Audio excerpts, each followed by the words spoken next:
Officer Salata from the Lewiston Police Department. I am also the DARE instructor for the middle school, and I'm going to be continuing your reading with The One and Only Ivan by Katherine Applegate. The One and Only Ivan. When all the humans have left, I send Bob to check on Ruby. How is she? I ask when he returns. She was shivering, Bob says. I tried to cover her with hay, and I told her not to worry because you were here going to save her. I glare at him. You told her that? You promised, Stella. Bob lowered his head. I wanted to make the kids feel better. I shouldn't have made that promise, Bob. I point to Stella Domain, and for a moment, it seems like I've forgotten how to breathe. I wanted to make Stella happy, I guess, but I can't save Ruby. I can't even save myself. I flop onto my back. The cement is always cold, but tonight it hurts. Bob leaps onto my belly. You are the only one and only Ivan, he says, mighty silverback. He licks my chin, and he's not even checking for leftovers. Say it, Bob commands. I look away. Say it, Ivan. I don't answer, so Bob licks my nose until I can't stand it any longer. I am the one and only Ivan, I mutter. And don't you ever forget it, he says. When I gaze at the food court skylight, the moon Stella loved is shrouded in clouds. All night, Ruby moans and sniffles. I place my domain. I don't want to fall asleep in case she needs something. Ivan, Bob says gently, get some help.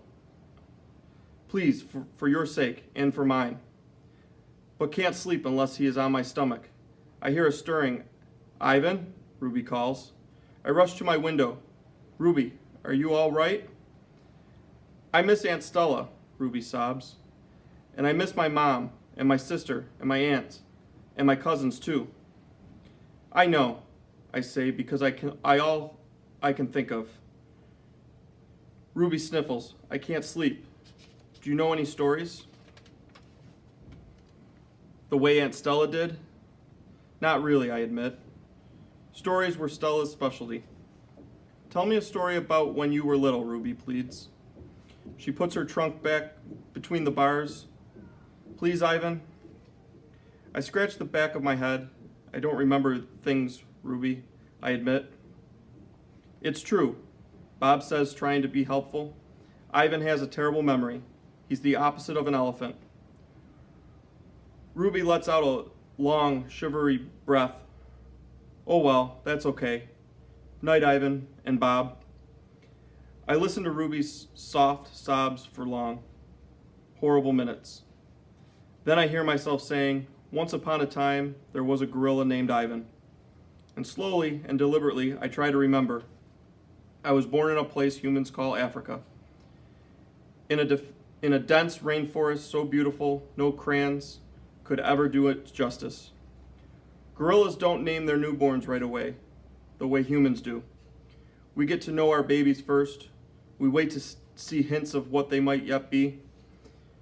When they saw how much she loved to chase me around the forest, my parents decided on my twin sister's name, Tag. Oh, how I loved to play tag with my sister. She was nimble, but when I got too close, she would leap onto my unsuspecting father. Then I would join her, and we would bounce on that tolerant belly until he gave us the grunt, the rooting pig sound that meant enough. The game never got old, although my father might have disagreed. It didn't take long for my parents to find my name. All day long, every day, I made pictures, I drew on rocks and bark and my poor mother's back. I used the sap from leaves. I used the juice from fruit, but mostly I used mud. And that is why they called me Mud. To a human, mud might sound like much, but to me, it was everything. My family, which humans call a troop, was just like any other gorilla family. There were 10 of us. My father, the silverback, my mother, and 3 other adult females, a juvenile male called a blackback, and 2 other young gorillas. Tag and I were the babies of the group. We squabbled now and then, as family will, but my father knew how to keep us in line with a simple scowl. And for the most part, we were happy to do what we were meant to do, to feed and forage and nap and play. My father was a master at leading us to the ripest fruit for our morning feast and that fine branches for our night's nest. He was everything a silverback is meant to be, a guide, a teacher, a protector, and nobody could chest beat like my father. Gorilla babies and elephant babies and human babies are not so different, except that gorillas get to spend the day riding on his mother's back like a cowboy on a horse. It's a pretty great system from the baby's point of view. Slowly, carefully, a young gorilla begins to venture farther and farther away from the safety of his mother's arms. He learns the skills he will need as an adult, how to make a nest of branches, weave them tightly, or they will fall apart in the middle of the night, how to beat your chest, cup your palm to amplify the sound, how to go vining from tree to tree, don't let go, how to be kind, be strong, be loyal.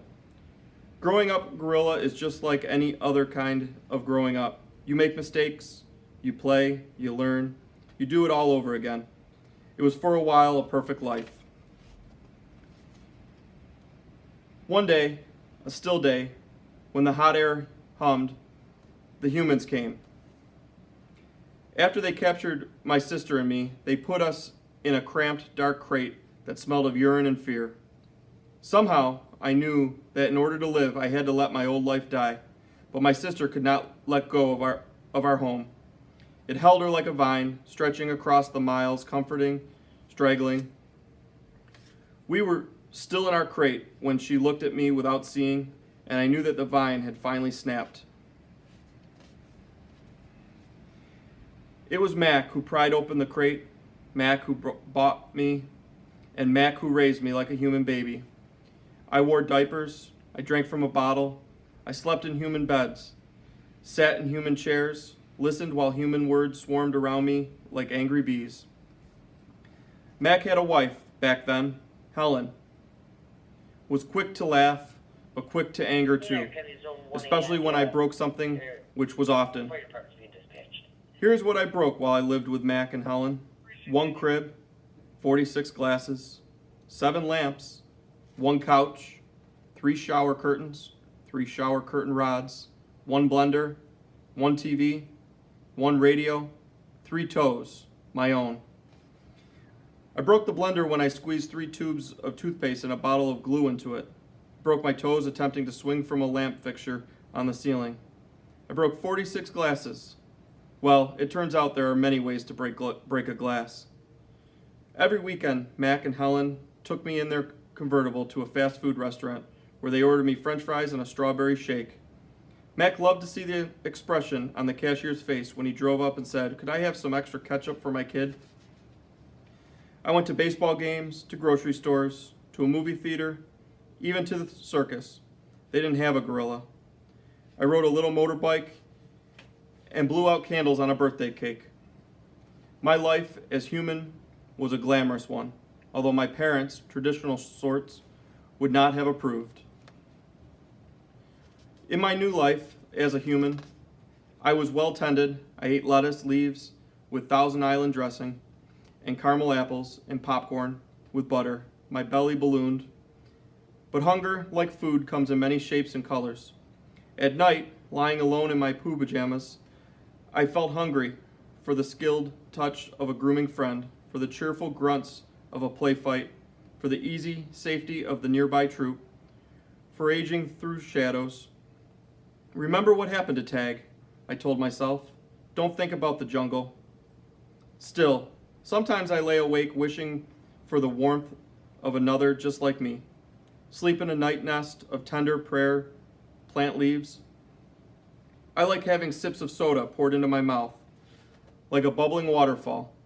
But every now and then, I long to search for a tender stalk of arrowroot, to feel the tease of a mango just out of reach.